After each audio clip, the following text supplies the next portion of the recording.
Hello, and welcome to another episode of Boxing TV. We bring the fighters to the fans. Coming up on today's show, the amazing story of Frank Stallone. Stay tuned.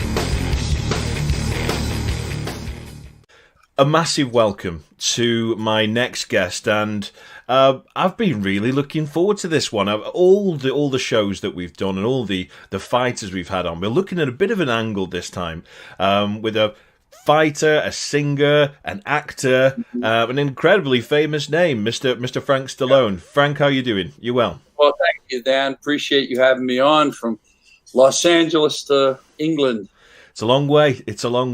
But we're all in the same situation right now, and it's so fantastic. It really, really is to bring you on to the show here at Boxing TV. So we do things completely different than anybody else out there. We like to really get to know the person, and I had the honour of watching your show, your documentary that you did, which was pretty brilliant, to be honest. I watched it last night, and it's called Stallone, Frank, that is. Which we'll go on to and we'll talk about a little bit later. But what I want to do from this is we're going to talk a little bit about some of the things that are in the documentary, but I want to get to know you, and I want the fans to get to know you. So tell us a little bit about yourself.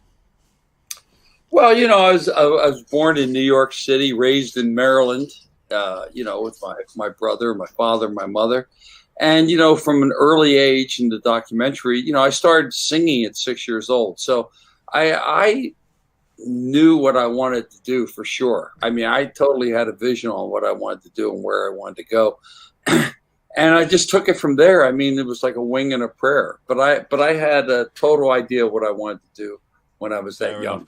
So I want to talk a little bit about you and your life in a second. And I'm really looking forward to hearing it from, the horse's mouth, if I'm being honest. But tell us about a little bit about the documentary that you've released, because it is pretty special.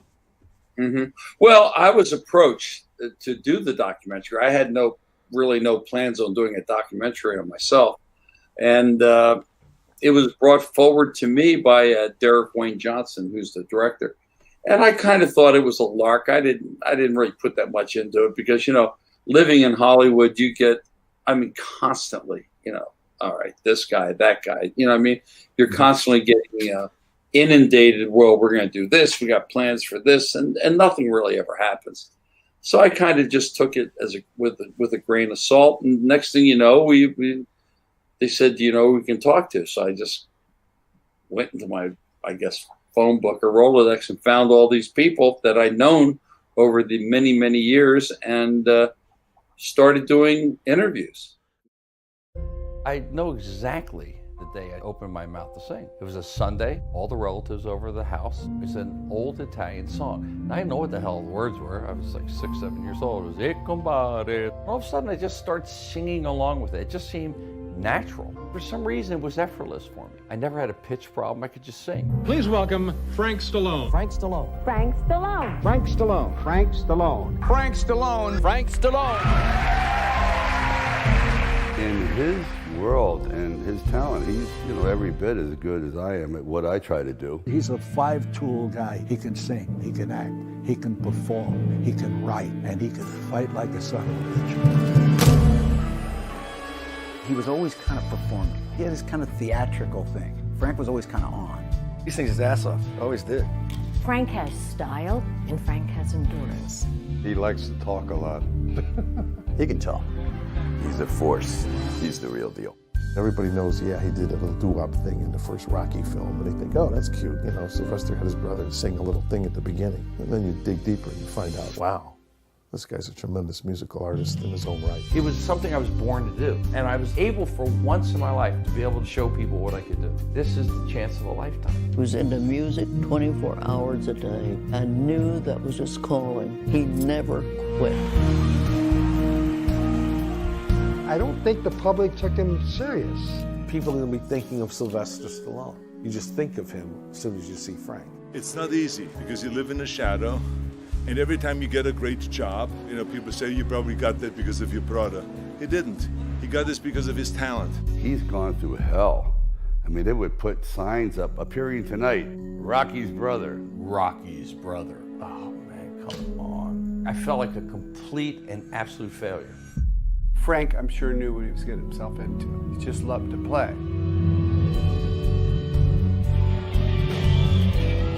Seems like that beating I gave you last night must have rattled your bells, huh? I always wonder what has kept me in this game. But, you know, I just keep coming back to it. I love it.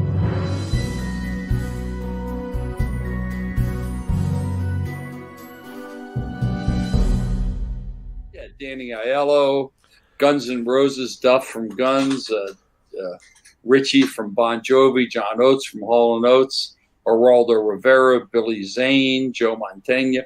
There were a lot, you know. I mean, Talia Shire. It was about 40 people, you know, and then of course, you know, family members and band members from the old days. So it was pretty cool. Yeah. Awesome. Really. Yeah. Awesome.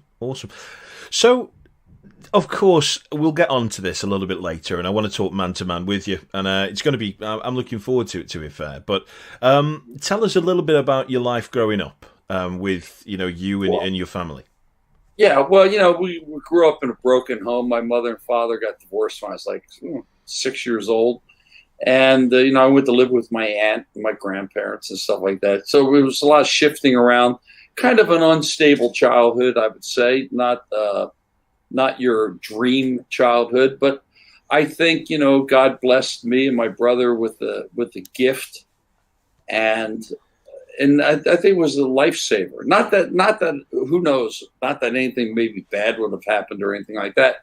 But you know, when you're kind of shuffled around and you're, you know, discombobulated, when you have a goal or something that you want to do, whether athletics, some people, you know, painting, whatever, you at least you have a goal in mind. Your mind's not just sitting idle and you're saying, "Oh God." But, you know, I was a big movie guy. I wasn't a huge sports guy, you know, like any other kid. I mean, you know, it was the New York Yankees and Mickey Mantle in the 60s. I mean, how can you not watch that, you know? But, I mean, that was big for us. But the big sports in those days really were boxing, baseball, and horse racing. That was it. I mean, football, our American football was more like a college game. It really wasn't viewed like it is now. And basketball, no one ever watched. And unfortunately, soccer was kind of more or less a intramural sport. It wasn't like it is now. Frank, we're going to have to get on the right foot here. There's only one football, mate. There's only one. They're kicking the ball. Come on, let's not fall out this early, Frank. You've had it longer than we have. But I've heard American football's kind of made a little bit of insurgence in Great Britain. Yeah, it has. Yeah, you see it now and again. I just, I'm probably going to offend you here, but I just see it as well, the big pansies. Don't get me wrong, but they're just like rugby pansies. I mean, surely rugby's just the same, but without brutal. Yeah, without fear. Yeah. Oh yeah. Oh no. And those rugby players now are big fellas. They're big, strong, fast guys. And you know, I always kind of think of that. What would it be like if the NFL said, "Okay, right, helmets off."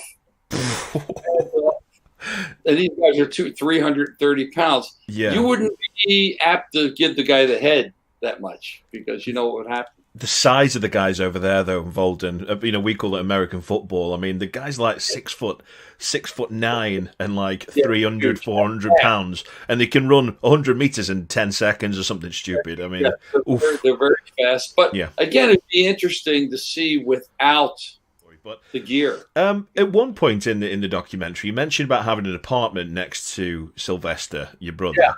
I thought it was really quite cool, and I'd just like you to tell the audience just a little bit about that.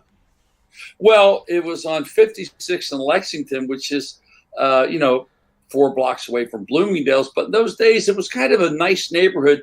But within the nice area were these crappy apartments up the like slanted stairway. Okay. And my brother was staying in one, and I think he was paying maybe $80 US for his. And there was a girl next door that she was moving out, and I needed a place to stay. So I think I paid her, or my brother did, combined a few $100, but they never changed. So in other words, they never told the landlord someone new was moving in. We just continued paying. Yep. It was like $80 a month. So we were actually had adjoining walls, And it was really weird if we were fighting with each other and not talking. That was pretty uncomfortable, to be like 6 inches away. Yeah. But it was interesting. I mean, it was an interesting time. I was, standing on the street corner playing my guitar. I guess you'd call like a busker. Yeah. I was doing that. And he was an usher at the movie theater. Actually, the movie theater that Rocky premiered in, he was the usher. Okay. And then after that, he just kind of checked out, and he basically stayed home most of the time writing scripts. He didn't know how to type, and he still doesn't know how to type. He writes longhand. So he was writing this script, and his girlfriend at the time would type out the scripts. And so it was very primitive. You're talking 1970, 71. Yeah. So it was actually very primitive at that time. So that's what he did. He stayed in, and he just disciplined himself to write and write and write and write. And I got to give him a lot of credit. No money, just a dream to create. I've got a question for you, and this is quite a personal thing. And there's not many people, and I haven't wrote this down. This is just off the cuff. Yeah. There's not many people out there like you, and I'd like to say, in a way, I'm a similar kind of thing than you. I've always had this drive and always had this passion to do better my whole life. I can't sit still for 10 seconds. And am I right in thinking that you don't write music? You do write music, but you don't read music. Am I right in thinking that? Poorly. I mean, I can read chord charts and things like that. I have chords, but as far as tablature, the notes, the flats, the sharps, I mean, I'm not good at that. But that just shows. I mean, I've got a question for you with this. So, Sylvester, couldn't type. You couldn't, read music, let's just say, for argument's sake. But you both still had this ridiculous drive from... where did it come from? I mean, someone's got to have put that fire in your belly. I mean, who do you think it was? I think it's divine intervention, because my father was a hairdresser from Italy, and my mother was a, working mom, kind of thing. And so it wasn't like we came from like a talented family where, they were all like great artists, and we just happened to, fall into that bag. Yeah. I think it was just, I don't know. I mean, the only thing I know of that anyone that played music was my mother's father, who I only saw once or twice, but he was a lawyer that played violin. That's only where I get it. So I've got to say, I did laugh at this point in the documentary when you were talking about being on stage, as you travelled all over of your career, and someone gave you drugs, and I was laughing. You've got to tell me more about that. Well, I was living in Florida at that time, and there was a friend of mine. I think he's passed away, Joe Tucci, and he was kind of a nice guy, kind of a dumb guy, but he was okay. One of those guys that, 70s, 60s guys that never quite got it, still was doing drugs, and, and he had spotty skin. He was kind of like a druggy guy, Okay. But anyway, he was in Florida, and he goes, "Hey, I'm in Florida." And I wasn't really that close with him, so I said, "Yeah, I'll come by and visit." It was seeing someone from Philadelphia. So I went to his place. It was kind of a shoddy place. I forget where it was. I guess he was staying with an aunt. And he said, "Hey, you want to smoke this?" And I go, "No, I was not really a big pothead. I mean, I did it. Kids did it back then." Yeah, of course. So I did. Of course. And then he came to see me. And I remember sitting there watching This Is Your Life with Betty Davis. I still remember it like yesterday. It was about 1971, maybe. So that night I'm playing, and I think I might have maybe taken another hit. I think he might have come to the show or something. Okay. But I was on stage at a place called the Feed Bag, and it was like kind of a nice restaurant, with the old wooden walls, kind of quasi hippie, but nice, nice. And I remember I got on stage, and I had a 12 string, and I love this 12 string. And I got on stage, and all of a sudden it hit me. What it was ever in this weed, I think it was PCP. It hit me, and I went, and like usually, 12 string, ding, ding, ding. I tuned it like kind of. But all of a sudden, one string was a little out. I think it was the octave string. So I started going, oh, well, this string is, all right, hold on. And now the neck starts growing. So the neck, now in my mind, even though I'm tuning it, I don't see my hand on the keys. And the neck is like 12 feet long. So all of a sudden, when I hit the chord, like, it's like so out of tune.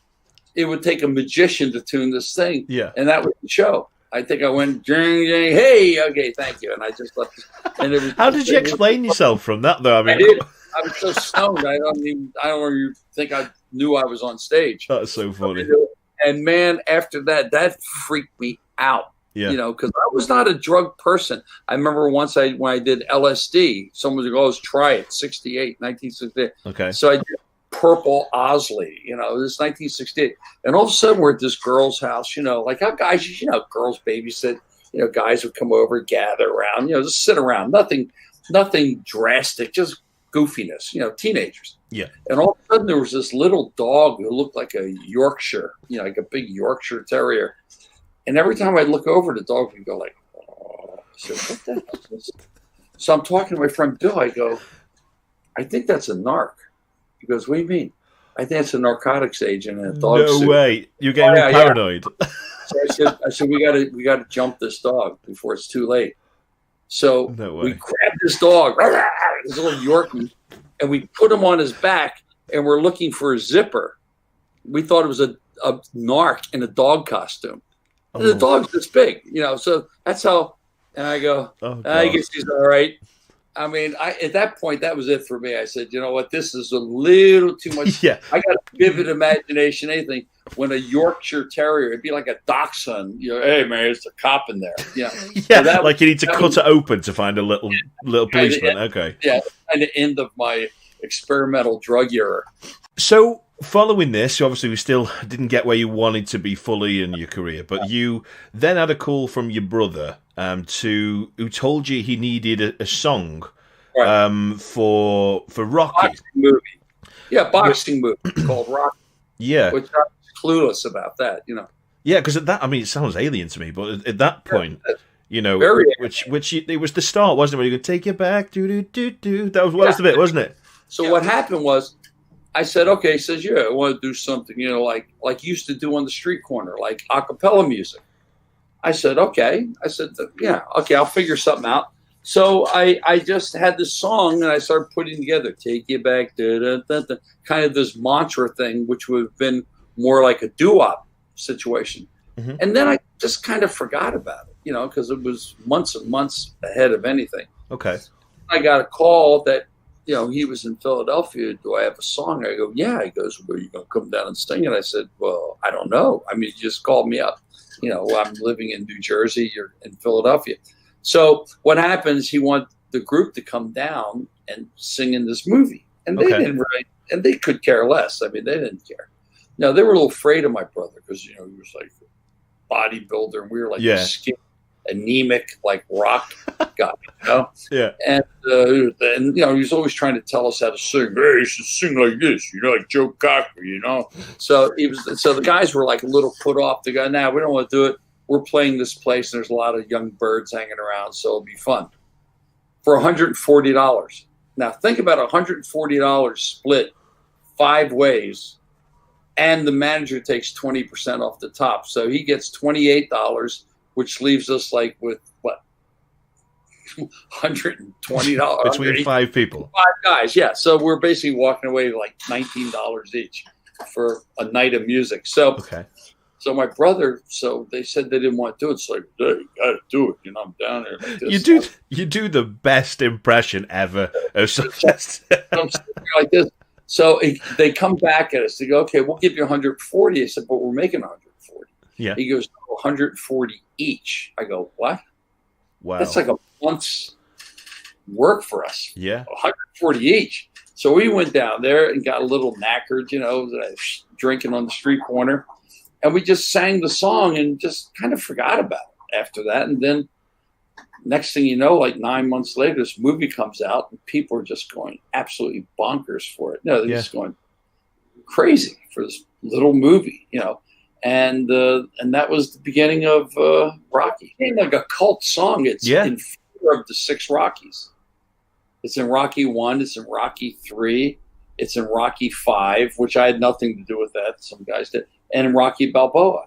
So it's one of those songs. I guess it's a thread that carries through, because Rocky Balboa, kind of mirrors Rocky 1 a little bit. You know what I mean? Those are my 2 favorite, Rocky 1 and Rocky Balboa, because 1 is very pure, and also Rocky Balboa is very pure because it's almost going back to square one with them, Rocky 2 is a really good movie, but Rocky 2 and Rocky 1 are basically the same movie. It's just a continuation of Rocky 1. Rocky 3 was very popular, but all of a sudden, I just had trouble understanding that a guy had been hit 80,000 times in the head, all of a sudden became intelligent and lost all his scar tissue. It became like an intellect. Okay. I mean, it punched beyond. And then, of course, Rocky 4, he fights the Russian. And I know that's my favorite. Talk about all the time. Ivan Drago, I loved that. That was my favorite. I loved that. Yeah, that's actually one of the most popular ones, Rocky 4. Yeah, it truly is. And I mean, everyone has their favorites. For me, I like Rocky 1 and Rocky Balboa, but I do appreciate all the other ones because they all had their own little, I guess, niche. Definitely. Following the success of your song, you had your success of your own, didn't you? And you went on to all these different kind of shows, kind of talk shows and things like that. Tell us about some of the shows that you appeared on. Oh, I appeared on, almost every morning show and talk show. I mean, you're talking about Rocky 1 when it first started? Yeah, absolutely. So Rocky 1, but it's the take you back thing, and then people heard it, and then they thought, "Oh God, these are really good." It really boosted your career, didn't it, at that stage? So, but I really realized, which I didn't realize then, because I was naive. We were like just young guys in this rock band, local rock band. All of a sudden, we're put on this big stage of these major network TV shows like Dinah Shore, Merv Griffin. They're huge shows. And we're there, and the next thing you know, we're with my band. The album came out on RCA, and then they go, "Oh, that sounded great, Frank. I love your band. So tell me, what's it like being Rocky's brother?" So it always would go right from that to that. What's it like? Did you have bunk beds? Did you have this? So then I realized I was only on the show to give them information about my brother. Yeah. We got the pat on the back. Hey, man, it's really great, like the song. But what's it like being Rocky's brother? Now, I want to kind of be man to man with you now, and you said it a lot in the documentary, but I want to ask you man to man, and I can't even begin to imagine how frustrating at times your life could have been. So you've almost always had to fight of being Rocky's shadow, and which would, because you're a great artist in your own right, you're a great actor, do you know what I mean? But you've always had this, you're Sylvester's brother, or you're Rocky's brother. I mean, just man to man, how frustrating has this been for you? And, tell us a little bit about that. It was frustrating because I believed I had something to say. I think I had something to offer. And it was like 2 steps forward, 10 steps back. And it was just so many. So after a while, you get used to disappointment. I mean, it just becomes a thing where you're used to it. And it's not a good thing to get used to.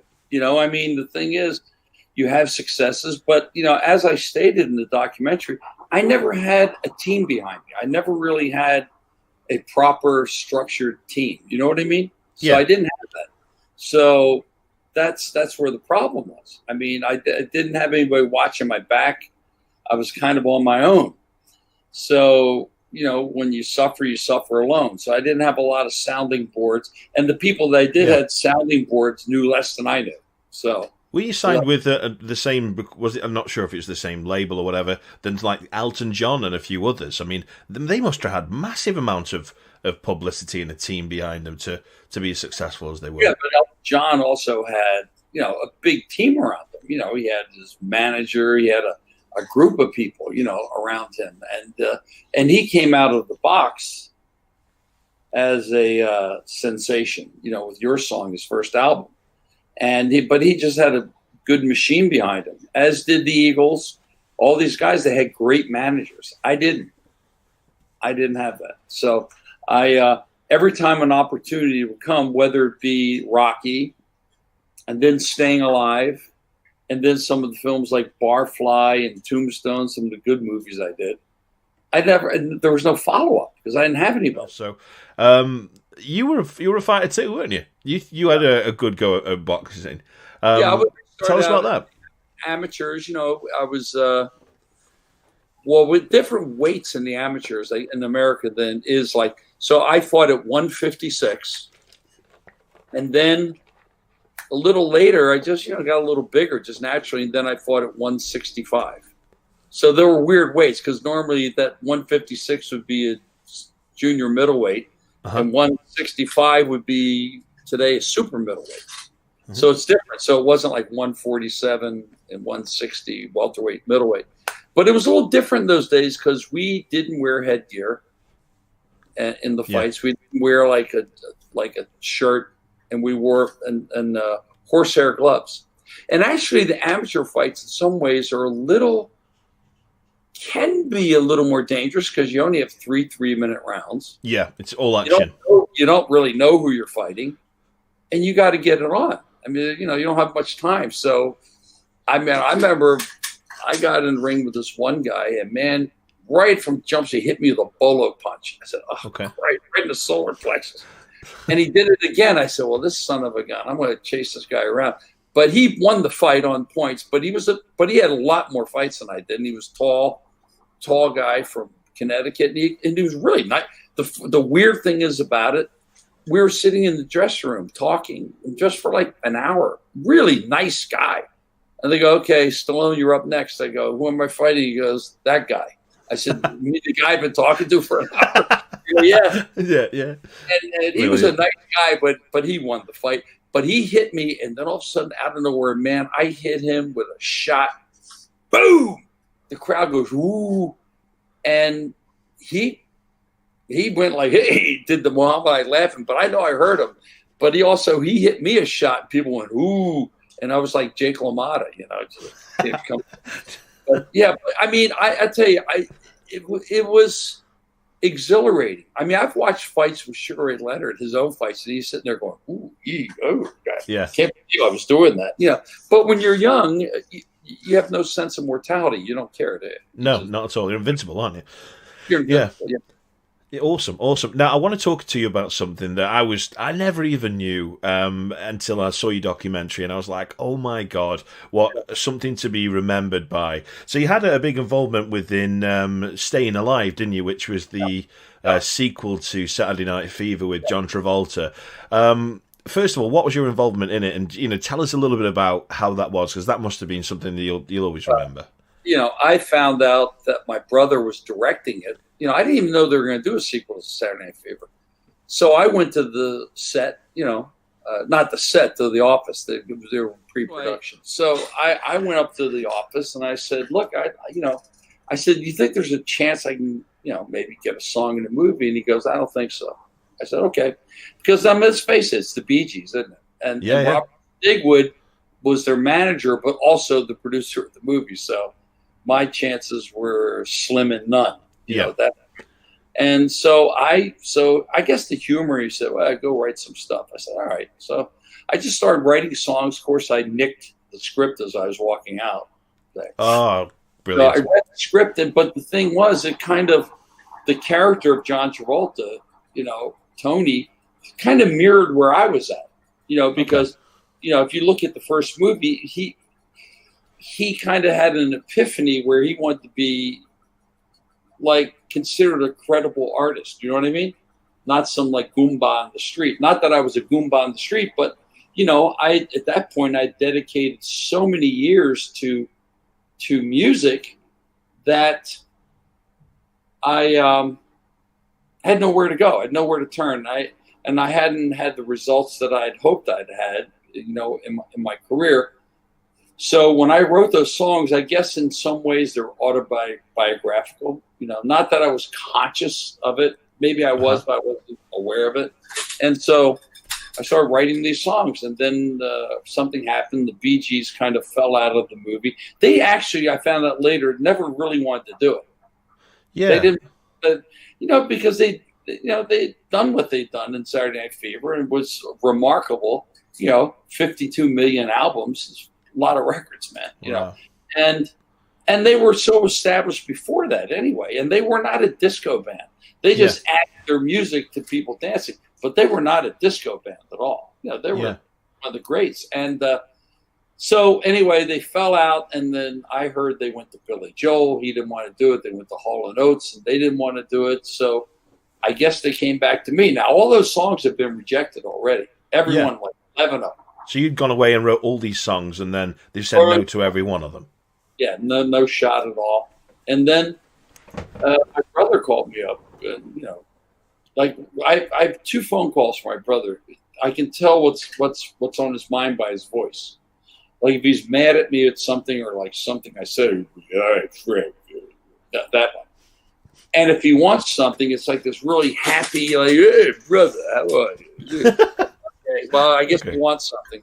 So he told me, he goes, yeah, remember those songs you wrote? I go, yes, of course I remember. You rejected them. I spent all this time. He goes, well, we got a problem, John's, the Bee Gees are not working on the movie at the moment. And we got this production, all these people. Now, this is how things turn around. Now, I used to go up to the office every few weeks with new songs. I come in the office and everyone was like rolling their eyes. Oh, here he comes again. Rocky's brother, all this crap like that. I could imagine that, as well. Oh, Rocky's brother's back. Yeah.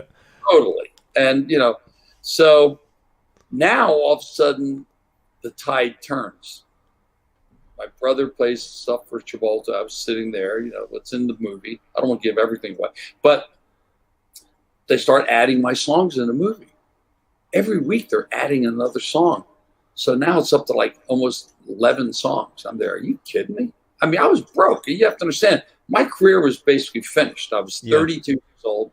I'd started professionally at 15. So you're talking like almost 18 years in. And nothing happening, no money, no future. Just like, oh, God, what am I going to do? Just playing clubs. But I still had the urge and the dream.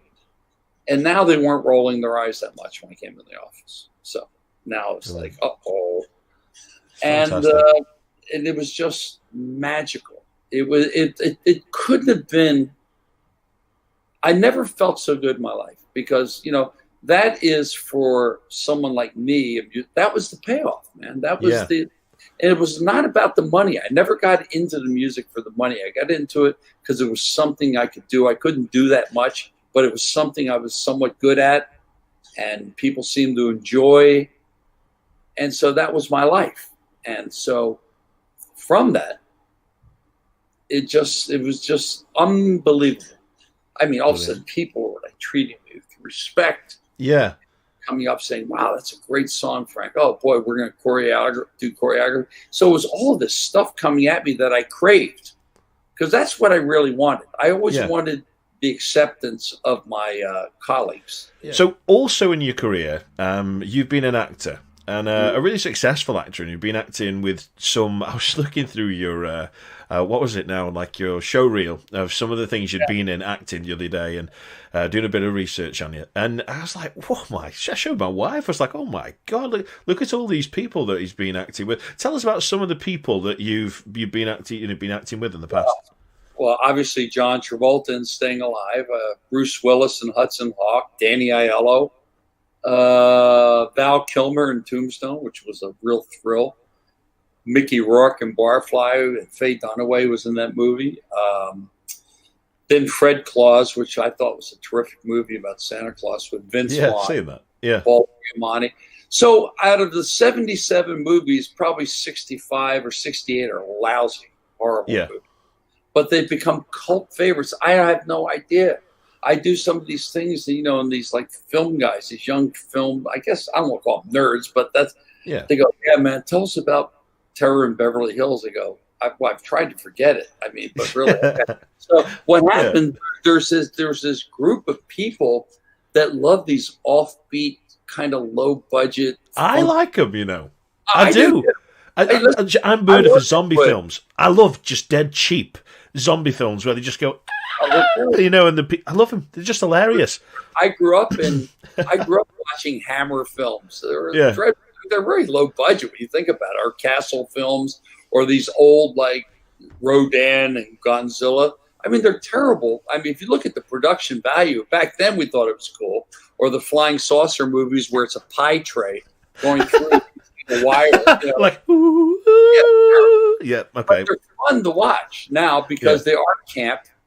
And, you know, that's the thing. So I did these movies. And again, I always kind of get cast as the bad guy. And I actually prefer it because the bad guy has more leeway. Oh, the bad guy's sometimes the cool guy. Completely agree with that. So this amazing documentary, and it really is an amazing documentary. Where can we all see it?